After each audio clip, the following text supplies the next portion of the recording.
Hello বন্ধুরা, কেমন আছো তোমরা সবাই? আশা করছি তোমরা সবাই অনেক ভালো আছো। রিম্পিস ব্লগিং চ্যানেলে তোমাদের সকলকে জানাই স্বাগত।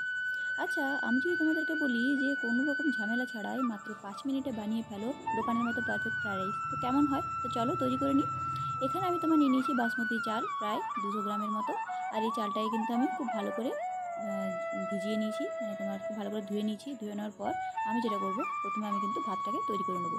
তো ভাতটা তৈরি করার জন্য আমি তোমার এখানে নিয়ে নিয়েছি 2 গ্লাসের মতো জল। আর এই জলের মধ্যে কিন্তু আমি এই চালটাকে দিয়ে নেবো একদম পারফেক্ট ভাত তৈরি করার জন্য। তো কিছুক্ষণ পরে যে দেখতেই পাচ্ছ, আমি কিন্তু ভাতটাকে প্রথমে তৈরি করে নিয়েছি খুব ভালোভাবে। আর এই দেখো, চালটা কিন্তু আমাদের একদম 80% মতো সেদ্ধ হয়ে গেছে।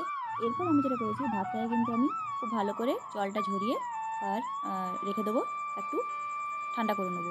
এরপর আমি তোমার কড়াইয়ে দিয়ে নিচ্ছি সাদা তেল, আর দিয়ে নেবো প্রায় 1 চামচের মতো ঘি। তোমরা চাইলে কিন্তু পুরোটা ঘি দিয়ে করতে পারো। আমি কিন্তু সাদা তেল এবং ঘি দুটোকে মিশিয়ে খুব ভালোভাবে এটা তৈরি করব।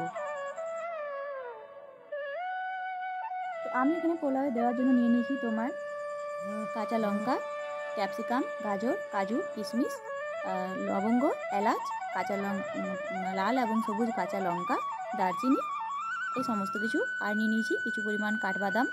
আর তোমার এখানে নিয়ে নিয়েছি আমি প্রায় 2 চামচের মতো চিনি। তো চলো তৈরি করে। আমি কিন্তু এই যে দেখো, সাদা তেল এখানে আমি দিয়ে নিয়েছি। এরপর আমি কিন্তু ভাজার জন্য প্রত্যেকটা উপকরণকে একে একে এখানে দিয়ে নেব।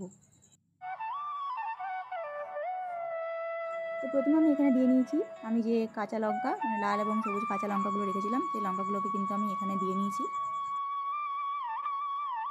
এরপর আমি এখানে দিয়ে নেব লং, এলাচ এবং দারচিনি।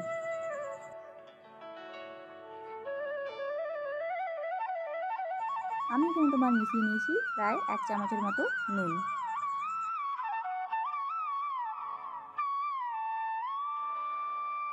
এই উপকরণগুলো খুব ভালো করে ভাজা হয়ে গেলে আমি এখানে তোমার মিশিয়ে নেব কেটে রাখা ক্যাপসিকাম।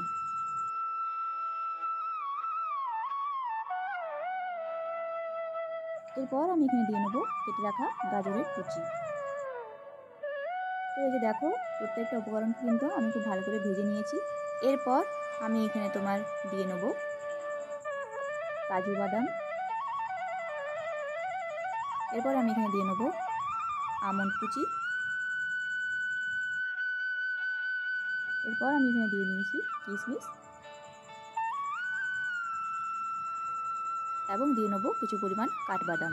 তোমরা চাইলে কিন্তু কাঠবাদাম নাও দিতে পারো, এটা কিন্তু অপশনাল। আমি এখানে দিয়েছি যেহেতু আমার কাছে আমন্ড এবং কাজু বাদামের পরিমাণটা কম ছিল, তাই জন্য। তো আমি কিন্তু এই সমস্ত উপকরণগুলোকে খুব ভালো করে ভেজে নেবো। তো যে দেখো, খুব ভালো করে কিন্তু আমি ভেজে নিয়েছি। আর যে কিশমিশগুলো আমি দিয়েছিলাম সেগুলো কিন্তু একদম ফুলে গেছে। এরপর আমি যেটা করব, আমি কিন্তু চালটাকে, যে ভাতটা আমি করে রেখেছিলাম সেই ভাতটাকে কিন্তু আমি এখন এখানে দিয়ে নেবো। এরপর এই প্রত্যেকটা উপকরণকে কিন্তু আমি খুব ভালো করে নাড়াচাড়া করে নেবো, খুব ভালো করে আমি কিন্তু ভেজে নেবো।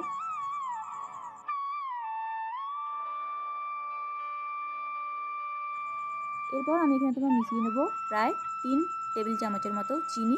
তোমরা যে যেরকম মিষ্টি খাও সেই অনুযায়ী কিন্তু মিষ্টি এখানে দিতে পারো। এরপর আমি কিন্তু এই প্রত্যেকটাকে খুব ভালো করে নেড়ে চেড়ে নেবো, যাতে কি না চিনিটা গলে গিয়ে আমাদের এই ভাতের মধ্যে খুব ভালোভাবে মিশে যায়। এরপর আমি কিন্তু এটাকে ভালো করে নাড়াচাড়া করে ঢাকা দিয়ে রেখে দেবো কিছুক্ষণের জন্য। তো যে কিছুক্ষণ পর আমি ঢাকা খুলে দেখলাম, আমাদের চালটা কিন্তু, যেটা আমাদের 80% সিদ্ধ হয়েছিল, সেটা কিন্তু একদম 100% সিদ্ধ হয়ে গেছে। আর চিনির রসটা কিন্তু খুব ভালোভাবে ঢুকে গেছে, একদম ঝুরঝুরে পোলাও তৈরি হয়ে গেছে। আর আমি কিন্তু পোলাওটাকে সাজিয়ে নিয়েছি তোমার মাংস, মানে চিকেন কারি দিয়ে। আর চিকেন কারি দিয়ে কিন্তু পোলাও খেতে হেভি লাগে, মানে খুবই সুন্দর লাগে। তোমাদের কোন কম্বোটা ভালো লাগে আমাকে কিন্তু অবশ্যই কমেন্ট করে জানিও। আমার ভিডিওটা ভালো লেগে থাকলে তোমরা কিন্তু অবশ্যই আমার চ্যানেলটাকে লাইক, সাবস্ক্রাইব এবং শেয়ার করতে একদম ভুলবে না।